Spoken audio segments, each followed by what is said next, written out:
bloco, para concluir aquele assunto especialíssimo, obesidade e emagrecimento, mitos e verdades. A palestra, então, do Dr. Gilberto Moura, né? Então, a segunda parte, vocês vão assistir agora, são 2 blocos, e eu volto logo depois. Fique atento aos recadinhos e as informações, as dicas sensacionais do Dr. Gilberto. Medicamentos e suplementos. Existe uma polêmica, e aqui no Brasil nós vamos viver no mês que vem essa polêmica. Tem médicos, tem gente que acha que não precisa de remédio para ajudar a emagrecer, e tem gente que acha que a gente precisa, pelo menos no início, de um remedinho para emagrecer. Eu acho que para romper um vínculo que nós temos com a comida, para romper um hábito grande que nós temos, os remédios são extremamente importantes. Mas não sou eu só que penso assim. Vocês conhecem o Dr. Alfredo Halper, que é um dos maiores endocrinologistas do Brasil, e ele diz: 70% dos obesos precisam de um auxílio, além da conscientização que nós estamos fazendo aqui hoje, para o início do tratamento. Então, eu particularmente acompanho o Dr. Alfredo Halper dizendo que esses medicamentos, ou esses suplementos, que nós vamos conversar hoje, são bastante importantes nessa arrancada na mudança de hábitos alimentares e na introdução do exercício. E principalmente para a gente ter a eficiência para conseguir um resultado muito bom no primeiro mês, para que a gente siga adiante. E nós vamos ver por que é importante arrancar, perdendo peso de forma importante no primeiro mês, para o futuro do nosso emagrecimento. Uma das coisas que a gente está dizendo, emagrecer, a gente tem que ter cuidado com bebidas alcoólicas. Então as bebidas alcoólicas, elas não estão proibidas, pessoal, mas elas são altamente calóricas. E nós vamos ver que além de ser calórica, ela tem um outro problema. Como nós não sabemos o que fazer com a função álcool, sempre que nós bebermos álcool, não, álcool são bebidas alcoólicas, ninguém bebe álcool. Sempre que a gente beber bebida alcoólica e comer um alimento junto, como o organismo não tem o que fazer com a função álcool, ele transforma o álcool em energia para nós queimarmos. E aí então a energia que nós conseguimos através do alimento, que não está sendo necessária porque a gente produziu a partir do álcool, o que a gente faz? Armazena. Então, o problema do álcool no regime é que ele facilita a deposição de gordura, porque o álcool é utilizado para produzir energia para a gente viver. Então, temos que limitar a quantidade de álcool ingerido. Nós podemos tomar... Aí tem, aqui eu te disse, agora vão começar as negociações. Então assim, até 20 ml de álcool por dia, a gente sabe que isso é mais ou menos saudável. 20 ml por dia depende da bebida que a gente tomar. Se a gente tomar vinho, minha bebida de referência, seriam 200 ml por dia. Seria um cálice, 2 cálices por dia. Então até aí nós metabolizamos, até aí nós não vamos engordar grande coisa. A outra coisa que a gente faz é negociar. Bota 2 dias da semana. Se nós vamos fazer, nós vamos propor aqui que nós vamos mudar hábitos de vida por 1, 2, 3 anos ou mais, nós temos que fazer uma dieta que entre na nossa cultura. Esses aqui são alguns dos hormônios intestinais e das 50 substâncias produzidas pelos adipócitos. Então, aquela célula gordurosa que nós achávamos que não fazia nada, ela produz 50 substâncias. Vai? E uma delas, pessoal, agora eu vou deixar vocês tristes, e uma delas, algumas delas são substâncias anti-emagrecimento. Vocês já viram que quando a gente começa uma dieta, a gente perde no primeiro mês 3, 4, 5 quilos com facilidade, não é verdade? E o que acontece no segundo mês? Meio quilo, 1 quilo. E no terceiro mês, meio quilo, 1 quilo. Por que essa diferença? Justamente porque quando o corpo perde pelo menos 5% da massa corporal dele, a célula adiposa, que sabe quanto ela pesa, ela interpreta isso como ela esteja doente. E passa a desencadear a produção de substâncias para corrigir isso. Ela passa a produzir substâncias anti-emagrecimento porque ela acha que a célula está doente. Ela tenta nos ajudar. Só que nós não estamos bem. Nós queremos aquilo. E só existe uma substância que é realmente eficaz para destruir esse hormônio de emagrecimento. E o exercício. Por isso, pessoal, é que dietas sem exercício são um tremendo sacrifício e de pouco resultado. Tem que fazer exercício. Por quê? Para destruir o hormônio anti-emagrecimento secretado pelo adipócito, que vai diminuir, que vai afetar, que vai atrapalhar a nossa perda de peso. Se de 1950 a 2010 surgiram 240 regimes ou 4 regimes diferentes por ano, é evidente que não há consenso. É evidente que existem várias maneiras de pensar. Todos aqui, então, estão convidados a contestar fatos daqui. Eu listo aqui um dos mais conhecidos, o Atkinson, que eu disse para vocês, que foi um dos pioneiros na década de 70 e 80, e que dizia que nós podíamos comer à vontade proteínas e gorduras que não ganhávamos peso. E nós vamos ver o mecanismo logo depois.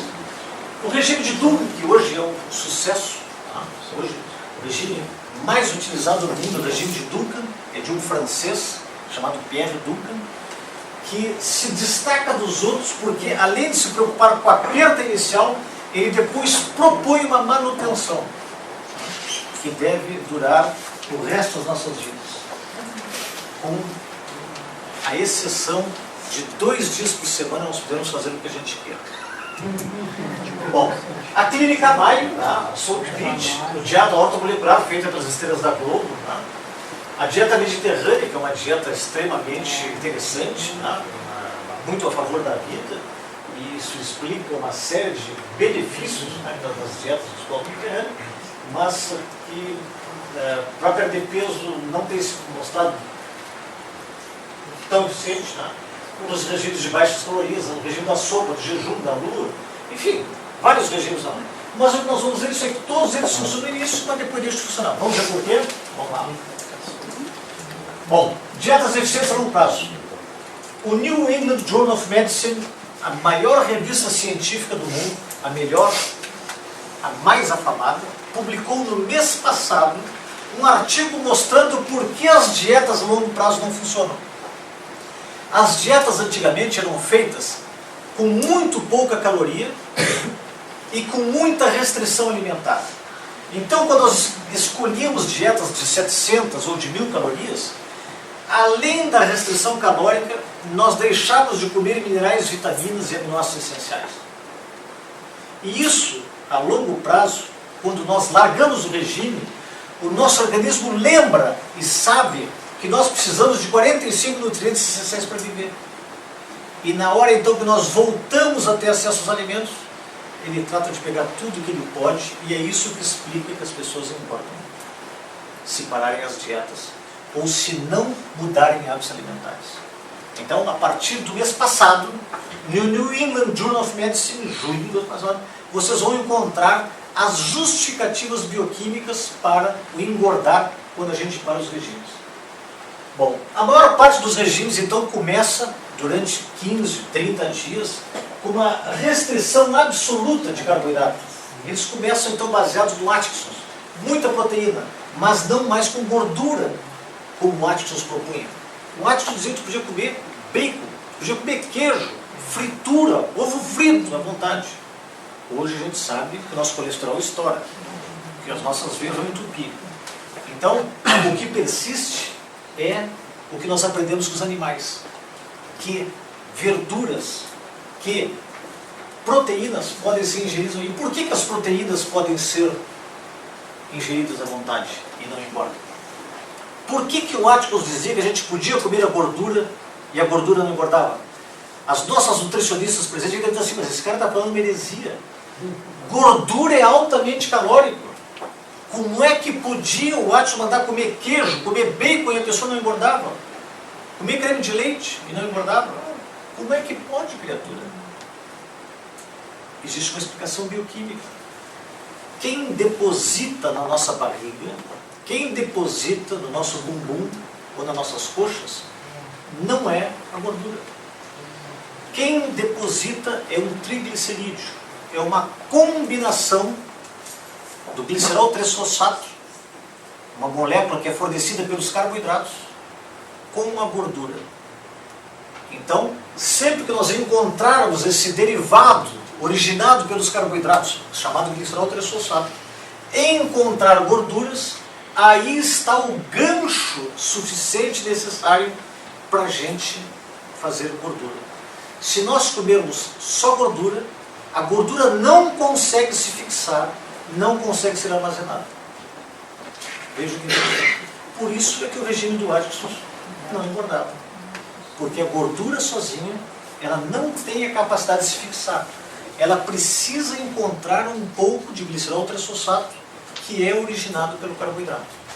Por isso é que nós vamos ver que as dietas modernas não podem ser compatíveis no nosso sangue e no nosso intestino, ao mesmo tempo a presença de carboidratos e de gorduras.